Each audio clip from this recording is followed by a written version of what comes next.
অতীত স্মৃতি যখন বর্তমানকে নাড়া দিয়ে যায় তখন কি করবেন?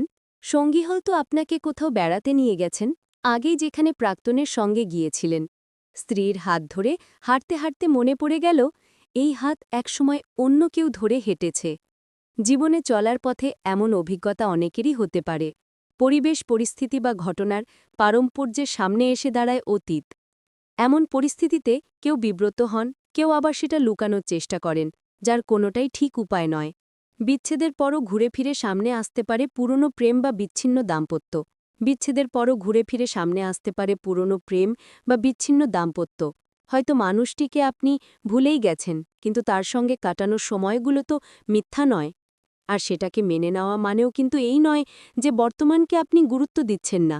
হয়তো আপনি নতুন সম্পর্কেও শতভাগ বিশ্বস্ত। তারপরও অতীত সামনে এসে দাঁড়ালে টালমাটাল পরিস্থিতিতে পড়তে পারেন। পুরনো জায়গা বা পুরনো সম্পর্কের সঙ্গে সম্পর্কিত বিষয়গুলো অনেকের মনে দ্বিধা তৈরি করে। আপনি যা ফেলে এসেছেন হয়তো সেখানে আর ফিরবেন না, তারপরও মনের চোরা অলিগলিতে সেই স্মৃতি রয়ে যায়। মনে করিয়ে দেয় প্রাক্তনের সঙ্গে ভাগ করে নেওয়া ব্যক্তিগত মুহূর্তগুলো, সময়ের দূরত্ব, যেগুলোকে এখন আরও মধুর করে তুলেছে।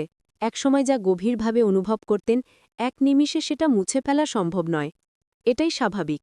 কিন্তু যখন নতুন সম্পর্কের ছোট বড় বিষয়গুলোকে অতীতের সঙ্গে তুলনা করতে শুরু করবেন, তখন আর সেটা স্বাভাবিক থাকবে না। এভাবে অতীত যদি বেশিরভাগ সময় বর্তমানকে তাড়া করে, তাহলে কি উপায়? নতুন সম্পর্কে অতীতের ছায়া। আগের সম্পর্ক থেকে কারোর যদি প্রতারণা, পরিত্যাগ বা মানসিক উপেক্ষার অভিজ্ঞতা থাকে, তাহলে নতুন সম্পর্কের কিছু জিনিস নিজের কাছে ঠিক মনে নাও হতে পারে। এমনটাই মনে করেন ভারতের ক্লিনিক্যাল সাইকোলজিস্ট নেহা রাও। তিনি বলেন, এমন মানুষেরা মতবিরোধের সময় হঠাৎ চুপ হয়ে যেতে পারেন।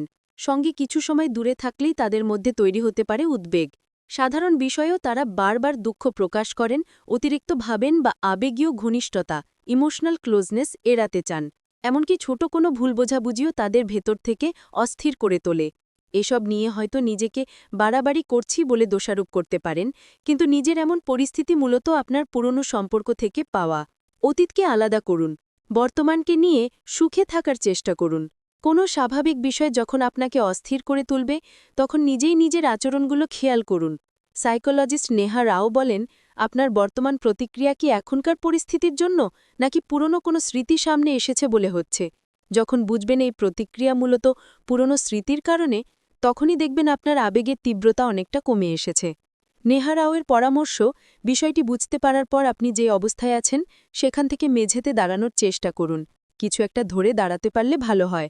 এরপর লম্বা করে শ্বাস নিন। চারপাশটা মন দিয়ে খেয়াল করুন। আশেপাশে যারা আছেন তাদের সামনে কথা বলে নিজেকে বর্তমানে ফিরিয়ে আনুন। মনকে শান্ত হতে দিন।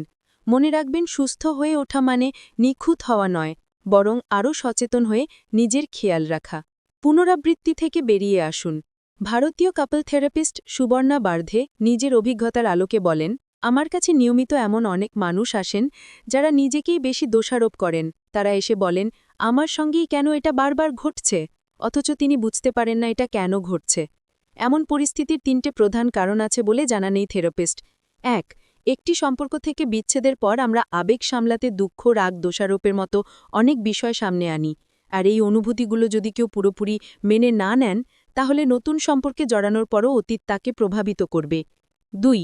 চেনা জানা পরিস্থিতিতে মানুষ নিরাপদ বোধ করে, আর তাই নতুন সম্পর্কেও আমরা প্রায়ই এমন কাউকে বেছে নিই যার বৈশিষ্ট্য আগের সঙ্গীর মতো। ফলে পুরনো বিষয়গুলোর পুনরাবৃত্তি ঘটার সুযোগ তৈরি হয়। ৩. মস্তিষ্ক নির্দিষ্ট আচরণ এবং অভিজ্ঞতার উপর ভিত্তি করে তার পথ তৈরি করে। কোনো আচরণ যদি বারবার ঘটতে থাকে, তখন সেটা অভ্যেসে পরিণত হয়, আর মানুষ সেখানে আটকে যায়, কারণ তাদের মস্তিষ্কে আচরণগুলো ফ্ল্যাশব্যাকের মতো অবস্থা তৈরি করে। বর্তমানকে ভালোবাসতে শিখুন। এমন পরিস্থিতিতে নিজের মধ্যে এই বিবেচনা বোধ তৈরি করা জরুরি যে আমি বর্তমানকে নিয়ে সুখে আছি। আগে কি সুন্দর দিন কাটাইতাম টাইপ মনোভাব মানুষকে অসুখী করে। মনোবিদদের পরামর্শ হল, অতীত অভিজ্ঞতা যখন সামনে এসে দাঁড়াবে, সেটাকে মোকাবিলা করার সৎ সাহস থাকতে হবে। অতীত সম্পর্কে তিক্ত অভিজ্ঞতা থাকলে সেগুলোর পুনরাবৃত্তি কেউই চাইবে না। নিজেকে ভালো রাখতে বর্তমানের মধ্যেই সুখ খুঁজে নিতে চেষ্টা করুন। সূত্র, ফেমিনা ও অ্যাপল পডকাস্ট।